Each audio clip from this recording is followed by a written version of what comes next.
Al norte del Danubio, entre montañas, bosques, minas de oro y fortalezas levantadas en las alturas, existió una civilización que Roma no pudo ignorar, los dacios. Para muchos romanos, Dacia era una tierra peligrosa, fría y difícil, habitada por guerreros orgullosos que conocían sus montañas mejor que cualquier legión extranjera. Pero detrás de esa imagen había algo mucho más poderoso. Un reino organizado, rico, espiritual y capaz de desafiar al imperio más temido del mundo antiguo. Los dacios no fueron simples bárbaros esperando ser conquistados. Tuvieron reyes, fortalezas, sacerdotes, guerreros, artesanos, minas, rutas comerciales y una capital sagrada llamada Sarmicegetusa Regia. Su territorio era estratégico, su riqueza era inmensa y su resistencia se volvió una amenaza directa para Roma. Roma podía tolerar pueblos lejanos mientras no tocaran sus fronteras, pero Dacia tenía algo que el imperio deseaba demasiado: oro, posición militar y un rey capaz de desafiarlo. Bajo el liderazgo de Decébalo, los dacios se convirtieron en uno de los enemigos más peligrosos de Roma. No solo lucharon con fuerza, también negociaron, resistieron, reconstruyeron defensas y obligaron a los emperadores romanos a mirar hacia el norte con preocupación. Durante un tiempo, pareció que las montañas podían protegerlos para siempre. Pero la riqueza también puede ser una condena. Y cuando Trajano decidió conquistar Dacia, la guerra dejó de ser una posibilidad y se convirtió en destino. Las legiones cruzaron el Danubio, avanzaron hacia las fortalezas, sitiaron el corazón del reino y terminaron transformando una civilización libre en provincia romana. Los dacios lucharon para conservar su independencia.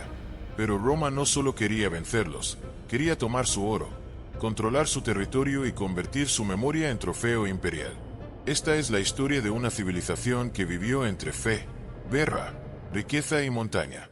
Un pueblo que creyó en la fuerza espiritual, que resistió a Roma con valentía y que dejó una pregunta imposible de ignorar: ¿puede un reino ser derrotado militarmente y aún así convertirse en símbolo eterno de resistencia? Antes de comenzar, ¿por qué no te suscribes y te unes a nuestra comunidad apasionada por la historia y la cultura? Aquí descubrirás relatos fascinantes, misterios ancestrales y curiosidades que han dado forma al mundo.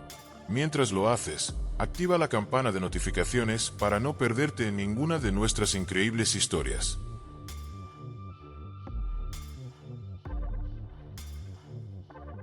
El origen de los dacios debe buscarse en una región donde Europa parecía cerrarse sobre sí misma. Montañas cubiertas de bosques, ríos anchos, pasos difíciles, valles fértiles y fortalezas naturales que protegían a quienes sabían moverse en ellas. Dacia no nació como una ciudad única ni como un imperio formado en un solo día.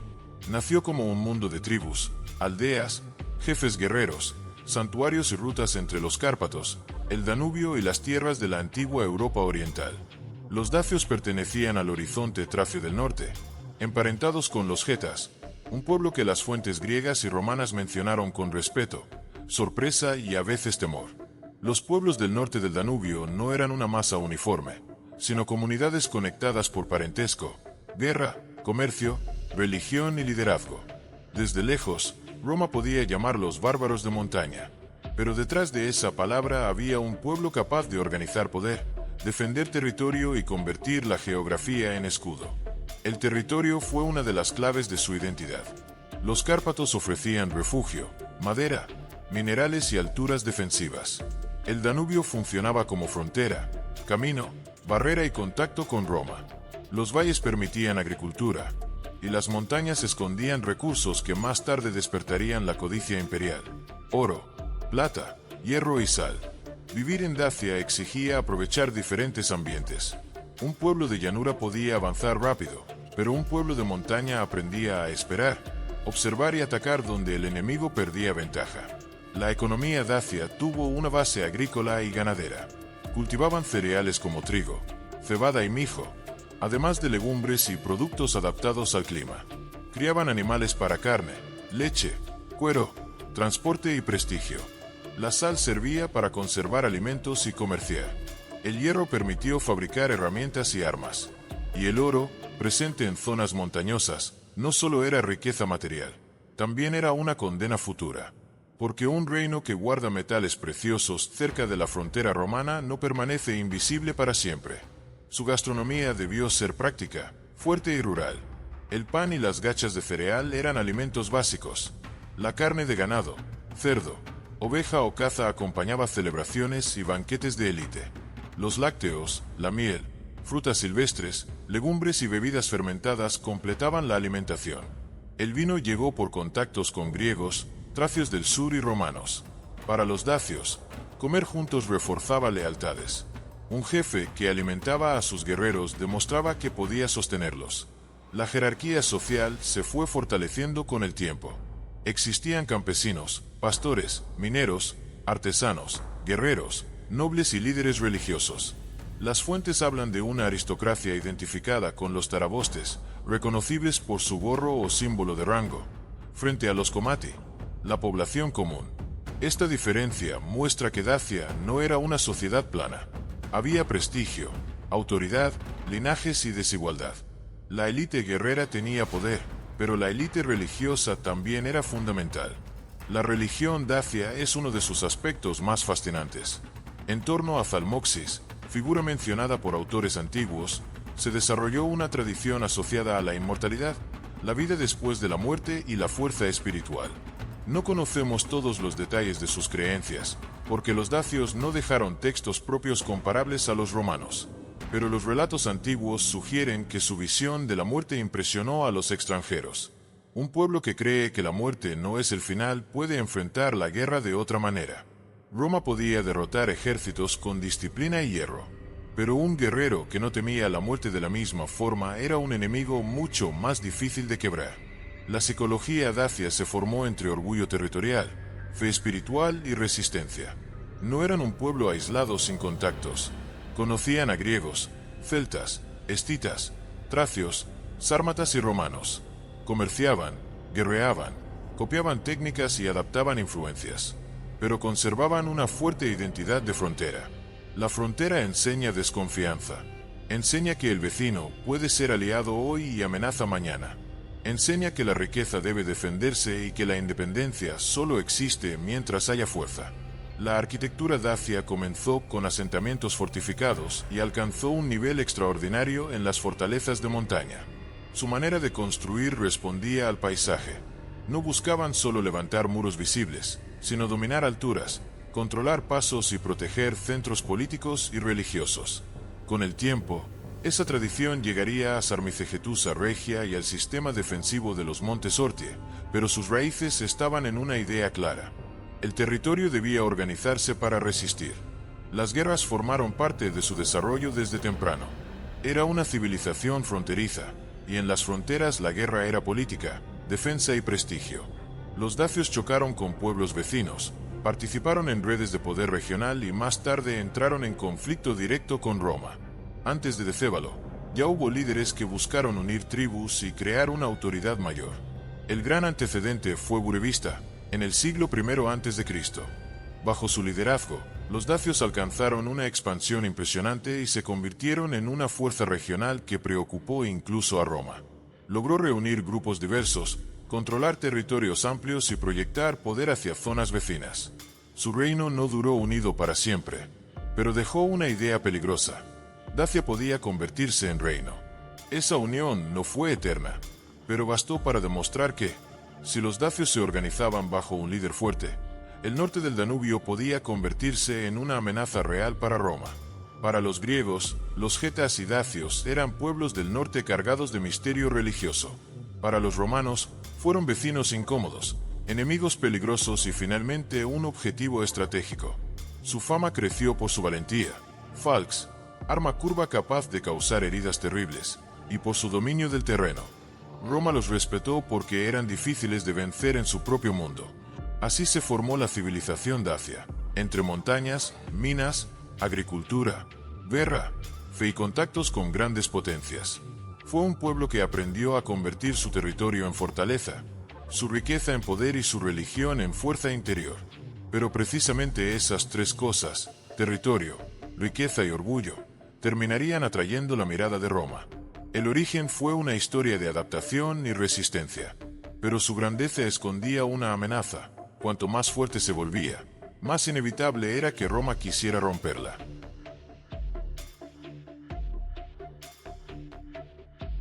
La vida diaria de los dacios se sostenía sobre tierra, metal, ganado, comercio y guerra. No eran un pueblo perdido en montañas sin orden ni una comunidad aislada que vivía solo del saqueo. Su civilización funcionaba porque sabía aprovechar recursos distintos: los valles para sembrar, los bosques para madera y caza, los ríos para comunicación, las montañas para defensa y las minas para riqueza. Esa mezcla hizo de Dacia un territorio fuerte, pero también peligroso para sí mismo, porque cada recurso valioso atraía miradas externas. La agricultura fue una base esencial. Los dacios cultivaban cereales como trigo, cebada y mijo, además de legumbres y productos adaptados al clima continental. En los valles, las aldeas podían producir alimentos suficiente para sostener familias, artesanos y guerreros. La tierra no era solo suelo, era seguridad. Una mala cosecha podía debilitar alianzas, reducir la capacidad militar y aumentar la dependencia de saqueos o tributos. Desde Roma podían ver a Dacia como una tierra de guerreros salvajes. Pero detrás de cada guerrero había campos, talleres, rebaños y comunidades trabajando para sostenerlo. La ganadería completaba la economía. Criaban animales para carne, leche, pieles, lana y transporte. El ganado también era señal de riqueza. En una sociedad donde el poder se medía por la capacidad de alimentar, mover y defender a la gente, tener animales significaba independencia. Los caballos tenían valor especial por su uso militar y por el prestigio de las élites. Aunque el ejército dacio no era igual al romano, la movilidad y el conocimiento del terreno les daban ventaja. La minería fue una de las grandes claves de Dacia. El oro de las montañas, la plata, el hierro y la sal dieron al reino recursos que otros pueblos no podían ignorar. El hierro permitía fabricar armas, herramientas agrícolas y objetos de uso cotidiano. La sal servía para conservar alimentos y comerciar. El oro, en cambio, tenía un poder distinto. No solo adornaba, podía pagar alianzas, atraer comerciantes y sostener élites. Para Roma, Dacia no era únicamente un vecino peligroso, era también una tierra rica. La artesanía dacia mostró habilidad en metal, cerámica, madera y cuero. Sus herreros fabricaban armas, herramientas y adornos. La falx, famosa arma curva dacia, se convirtió en símbolo de su fuerza militar. Podía golpear con potencia y causar heridas graves, hasta el punto de obligar a los romanos a reforzar cascos. Esa arma no era solo una herramienta de combate, representaba una manera de pelear adaptada a guerreros agresivos y acostumbrados a luchar en terrenos complicados. La falx parecía una simple hoja curva, pero en manos dacias se convirtió en una advertencia. Roma no entraría en aquellas montañas sin pagar un precio. La gastronomía dacia reflejaba una vida rural y fuerte. El pan, las gachas de cereal, las legumbres, los lácteos, la carne de ganado, cerdo, oveja o caza, la miel, frutas silvestres y bebidas fermentadas formaban parte de su alimentación. El vino circulaba por contacto con griegos, romanos y pueblos vecinos. En los banquetes de élite, la comida afirmaba jerarquía. Un jefe que ofrecía carne, bebida y regalos reforzaba su prestigio. Comer juntos era crear lealtad. La sociedad dacia tenía una jerarquía clara. En la parte superior estaban los reyes o jefes principales cuando lograban unir varias tribus. Luego venía la nobleza guerrera. Más abajo estaban los comati, la población común, formada por campesinos, pastores, artesanos y guerreros de menor rango. También existían dependientes. Esta división muestra que Dacia era una sociedad organizada, con diferencias de prestigio, poder y función. La religión atravesaba la vida social. Los sacerdotes tenían influencia y pudieron actuar como consejeros del poder político.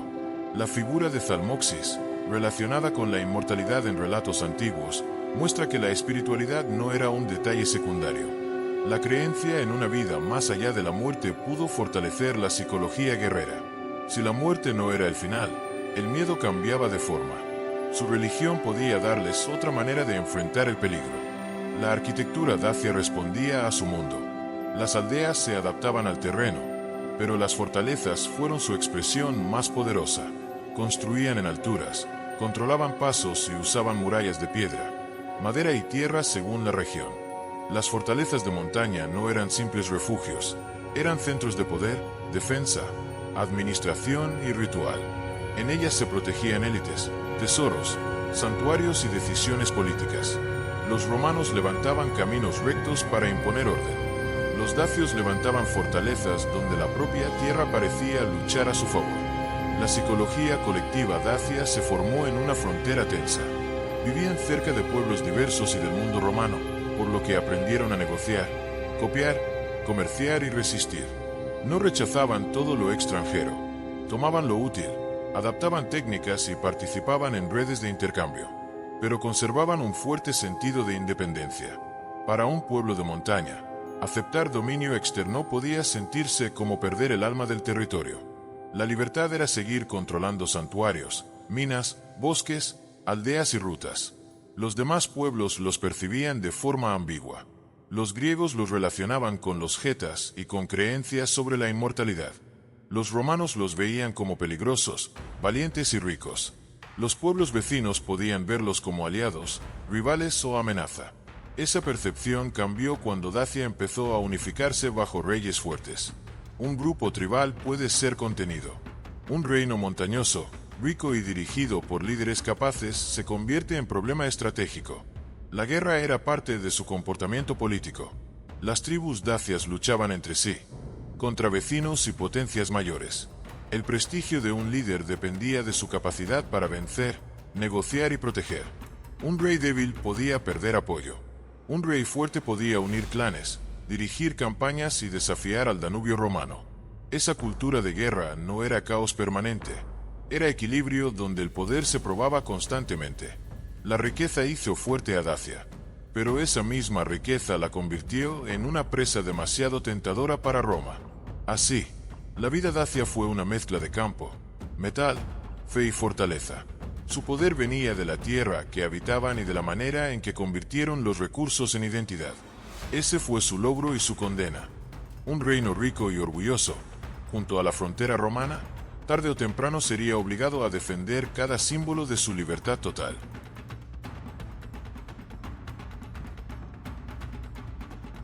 La religión dacia es una de las partes más misteriosas de esta civilización, porque los dacios no dejaron libros propios que expliquen sus creencias con la claridad de los romanos o los griegos.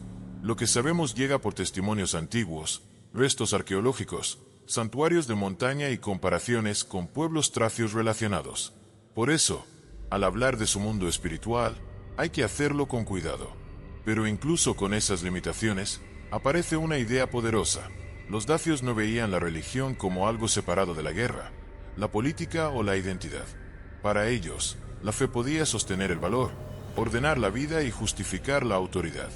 En el centro de ese misterio aparece Zalmoxis, una figura asociada por autores antiguos con los getas y dacios. Algunos relatos lo presentan como un sabio, otros como una divinidad, y otros como un personaje vinculado a enseñanzas sobre la inmortalidad. Lo importante no es reducirlo a una sola imagen, sino entender su papel simbólico. Zalmoxis representaba una idea que impresionó profundamente a los observadores extranjeros, la creencia de que la muerte no era un final absoluto. Roma podía vencer cuerpos con disciplina, hierro y legiones, pero un pueblo que creía que la muerte habría otra forma de existencia podía convertirse en un enemigo más difícil de quebrar. Esta creencia en la inmortalidad, atribuida a los getas por fuentes antiguas, pudo influir en la psicología guerrera dacia. Si un guerrero estaba convencido de que morir no significaba desaparecer, el miedo cambiaba.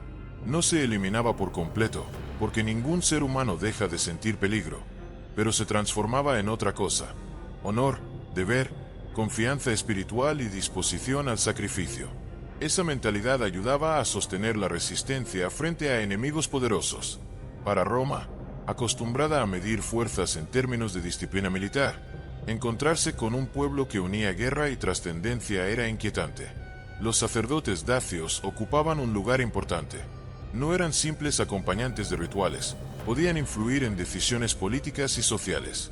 En algunas tradiciones, se menciona la figura de líderes religiosos cercanos al poder real, capaces de aconsejar a los reyes y orientar al pueblo.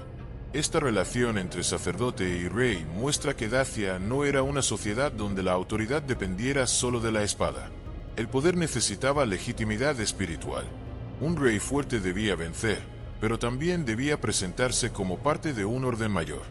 La montaña tuvo un papel sagrado. Las fortalezas y santuarios dacios, especialmente en la zona de los montes Ortie, muestran que el paisaje elevado no solo servía para defenderse, también era un espacio religioso y político. Sarmicegetusa Regia, el gran centro dacio, no fue únicamente una capital militar. Allí se encontraban estructuras defensivas, terrazas, caminos, áreas ceremoniales y santuarios que indican una relación profunda entre poder, altura y ritual. Gobernar desde las montañas era también afirmar que la autoridad estaba protegida por la tierra y por lo sagrado. Las montañas podían detener ejércitos, pero para los dacios también podían acercar al ser humano a fuerzas que Roma no entendía del todo. La arquitectura religiosa dacia destaca por sus santuarios circulares y rectangulares, construidos con piedra y madera. Algunos de estos espacios han sido interpretados como lugares de ceremonia, observación ritual o culto. Su disposición muestra planificación, trabajo colectivo y una élite capaz de organizar recursos. No eran construcciones improvisadas, eran señales de una religión estructurada, con especialistas, espacios definidos y ceremonias que probablemente reforzaban la identidad del reino. La economía también sostenía esta religión. Levantar santuarios y fortalezas requería trabajadores, alimentos, madera, piedra, hierro y organización. Los campesinos producían, los artesanos transformaban, los mineros extraían y las élites dirigían. La religión no vivía en el aire, necesitaba una base material. Cada templo, cada terraza y cada fortificación era resultado de una sociedad que podía movilizar recursos. Así, la fe dacia no solo se expresaba en palabras o creencias, sino en trabajo visible sobre la tierra. La gastronomía ritual pudo haber incluido alimentos y bebidas compartidos en ceremonias, aunque no conocemos detalles exactos.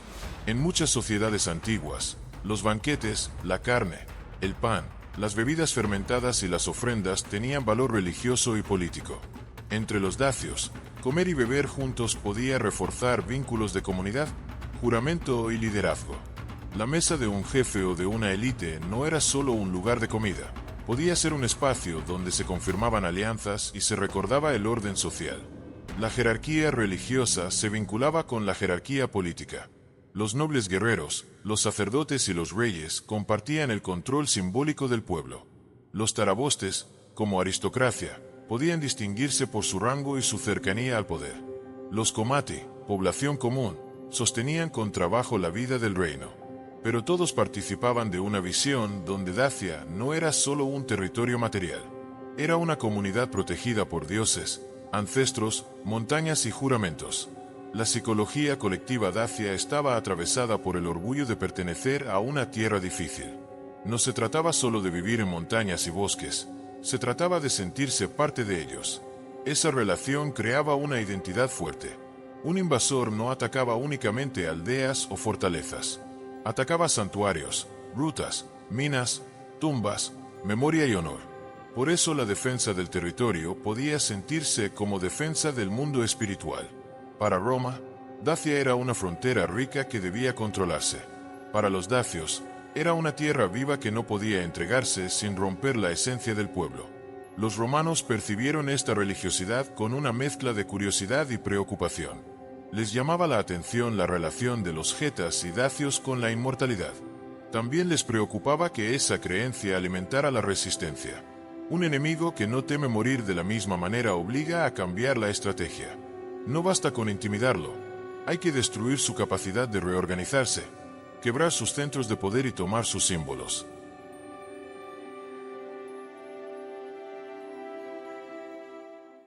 El auge político de los dacios llegó cuando sus tribus comenzaron a mirar más allá de la defensa local y comprendieron que solo la unión podía convertirlos en una potencia.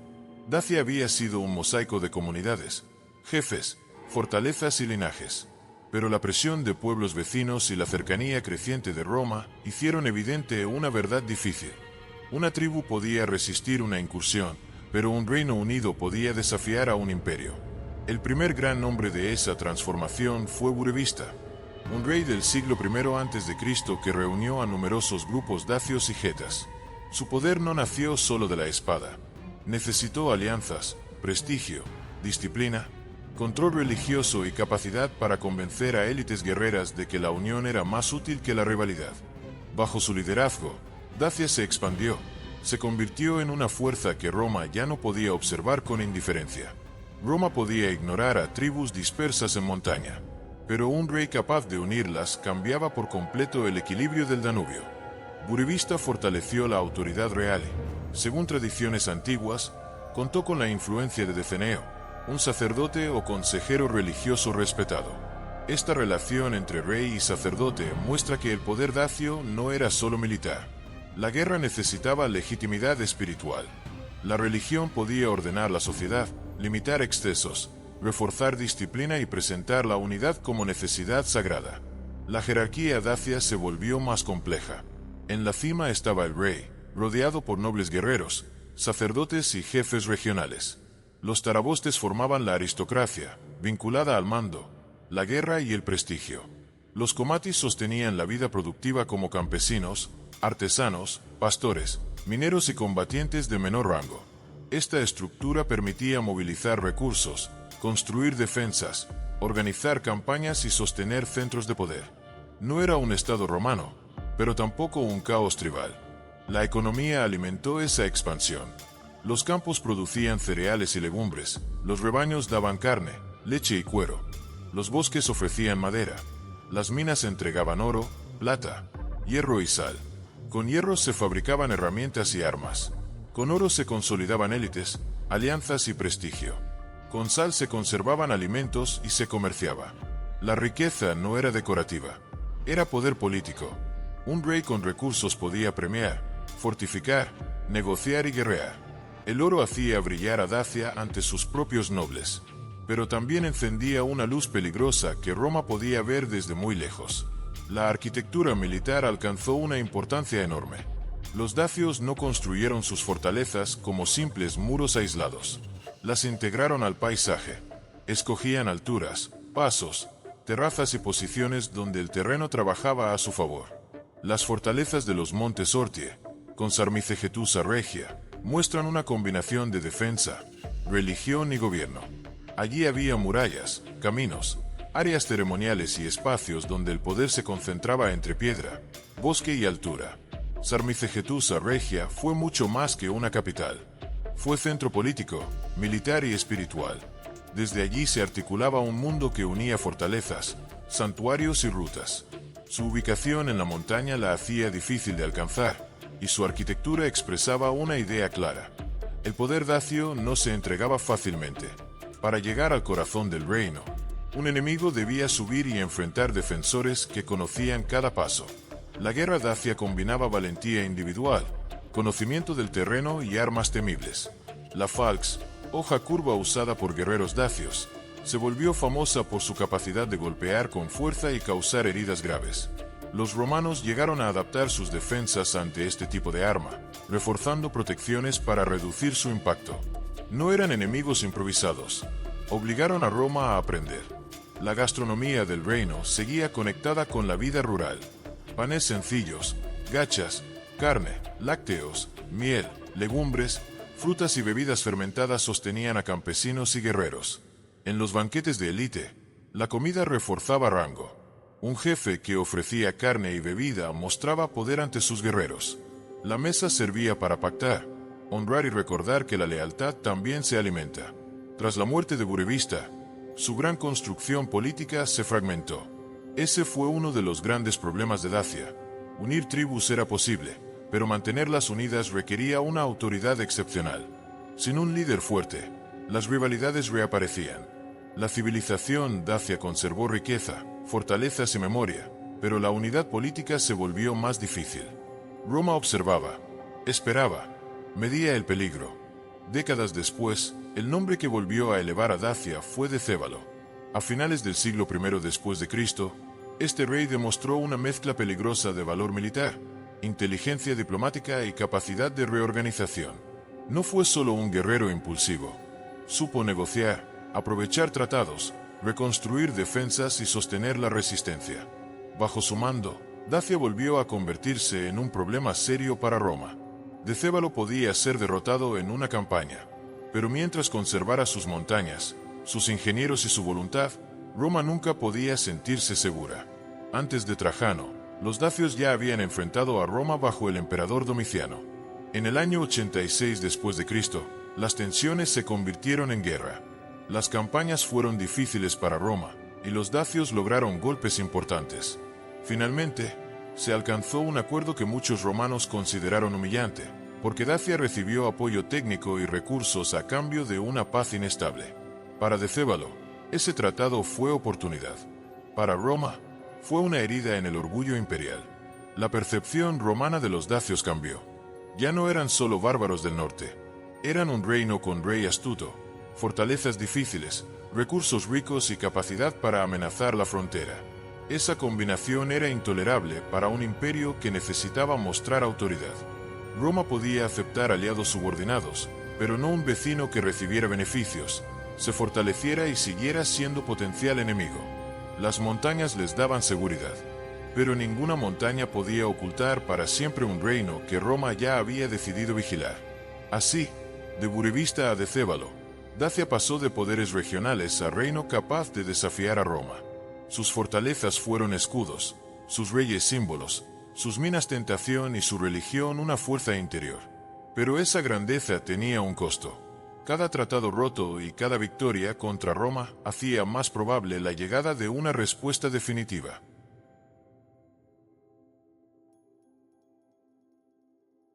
La caída de Dacia no empezó cuando cayó la última muralla, sino cuando Roma decidió que ese reino ya no podía seguir libre al norte del Danubio. Los dacios habían sido amenaza, molestia y tentación. Amenaza porque podían golpear la frontera romana. Molestia, porque Decébalo negociaba y se fortalecía. Tentación, porque sus montañas guardaban oro, plata, hierro, sal. Roma podía tolerar pueblos lejanos mientras obedecieran desde lejos. Pero Dacia era distinta, tenía riqueza, rey, fortalezas y memoria de victoria. Trajano llegó al poder en el año 98. Roma necesitaba seguridad en el Danubio y una victoria que borrara los acuerdos incómodos del tiempo de Domiciano. Decébalo no era un jefe improvisado. Había usado la paz para reconstruir defensas, atraer especialistas y preparar su reino. Entre Roma y Dacia solo había una pausa armada. La primera guerra dacia comenzó en el año 101. Las legiones cruzaron el Danubio y avanzaron hacia el corazón montañoso del reino. No encontraron una llanura fácil ni un enemigo desordenado. Dacia defendía pasos, alturas y rutas conocidas por sus guerreros.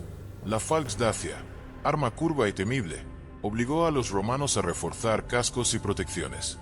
La guerra fue dura, pero Roma tenía disciplina, ingenieros, campamentos y caminos. Decébalo resistió, pero en el año 102 aceptó un tratado. Conservó el trono, pero su autonomía quedó limitada. Para Roma fue una victoria parcial. Para Decébalo fue una derrota administrada. Ambos sabían que aquello no terminaba ahí. Un reino vigilado seguía siendo peligroso mientras conservara rey, fortalezas y orgullo.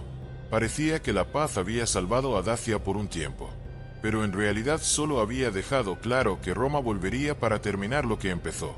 La Segunda Guerra comenzó en el año 105. Esta vez Trajano buscaba destruir el poder dacio independiente. El gran puente sobre el Danubio, asociado al ingeniero Apolodoro de Damasco, mostró que Roma había convertido la frontera en camino de invasión. Las legiones avanzaron hacia las fortalezas, y cada posición perdida acercaba el final del reino. Sarmicegetusa Regia fue el corazón de la resistencia. Era centro político, religioso y simbólico. Allí se unían murallas, santuarios, terrazas, caminos de montaña y memoria real. Su caída en el año 106 fue el fin de Dacia libre. Los romanos tomaron el centro del poder y buscaron el tesoro real. El mensaje fue claro. Roma no solo quería territorio, quería la riqueza que había hecho de Dacia un objetivo irresistible. Decébalo huyó, pero fue perseguido por tropas romanas. Antes de ser capturado vivo y exhibido como trofeo, decidió quitarse la vida. Ese gesto convirtió su derrota en símbolo. Roma podía conquistar su reino, tomar su tesoro y convertir su guerra en propaganda, pero no pudo presentarlo vivo encadenado. Su muerte fue el último acto de autonomía de un rey vencido. Roma ganó la guerra, pero Decébalo eligió que su cuerpo no fuera la última propiedad del imperio. Después de la conquista, parte de Dacia se convirtió en provincia romana. Llegaron soldados, colonos, comerciantes, administradores y nuevas formas de gobierno. Se construyeron caminos, campamentos y ciudades. El latín, el derecho romano, el comercio y la vida urbana comenzaron a mezclarse con poblaciones locales. Algunos dacios murieron, otros fueron desplazados, otros se integraron y otros quedaron fuera del control directo romano. La caída de Dacia no fue la desaparición inmediata de todos los dacios. Fue la destrucción de su reino independiente. Su jerarquía política fue rota. Sus fortalezas perdieron función. Su capital sagrada fue vencida. Sus minas pasaron al control imperial. Sus símbolos fueron convertidos en memoria de conquista. La columna de Trajano narró la campaña como memoria del vencedor. La economía cambió por completo. Lo que antes sostenía a un reino, ahora alimentaba al imperio. Las minas de oro y otros recursos fueron explotados bajo organización romana. La agricultura y la ganadería continuaron bajo un sistema político nuevo. La riqueza que había dado independencia terminó sosteniendo al conquistador. La religión también se transformó. Los santuarios dacios perdieron centralidad, y con el tiempo llegaron cultos romanos, divinidades imperiales y nuevas prácticas. Pero las creencias no desaparecieron en un solo día. Muchas memorias pudieron sobrevivir mezcladas o silenciosas. La conquista puede destruir templos, pero no siempre borra la manera en que un pueblo recuerda sus montañas, sus muertos y su tierra. La capital sagrada de los dacios cayó en la montaña. La nueva ciudad romana nació como mensaje. El poder había cambiado de dueño. Lo que dejaron los dacios fue mucho más que una derrota. Dejaron fortalezas que hablan de inteligencia militar, santuarios que revelan fe profunda, armas que obligaron a Roma a adaptarse, reyes capaces de unir tribus, memoria de resistencia y una identidad clave para Europa Oriental. Dejaron también una advertencia. La riqueza puede fortalecer a un pueblo, pero también atraer al enemigo que terminará devorándolo. La psicología dacia quedó marcada por orgullo, territorio y trascendencia. Frente a Roma mostraron valentía, diplomacia y resistencia. No fueron simples víctimas. Decébalo negoció, reconstruyó, resistió y eligió su final. Burevista había demostrado antes que la unidad dacia podía cambiar el equilibrio regional. Entre ambos se resume Dacia, grandeza posible, unidad difícil y choque inevitable con Roma. Los dacios perdieron su reino, pero Roma no logró convertirlos en una sombra sin nombre. Al final, Dacia cayó porque se volvió demasiado importante. Su posición amenazaba el Danubio. Su riqueza prometía botín. Su rey desafiaba el orgullo romano. Sus fortalezas protegían un mundo que el imperio quería controlar. La memoria dacia sobrevivió en ruinas, relieves, nombres, leyendas y símbolos. Dacia recuerda que no toda derrota significa olvido. A veces, un pueblo cae precisamente porque alcanzó suficiente fuerza para ser temido. Y cuando eso ocurre, incluso el vencedor conserva la imagen del vencido, porque necesita demostrar que aquel enemigo fue grande. Por eso, la historia de los dacios no termina solo en la conquista romana. Termina en una pregunta que todavía permanece. Si Roma tomó el oro, las minas y las fortalezas, ¿por qué Decébalo y su pueblo siguen siendo recordados como símbolos de libertad? Tal vez porque hay victorias militares que no conquistan la memoria. Y Dacia, aunque cayó ante Roma, nunca dejó de hablar desde sus montañas.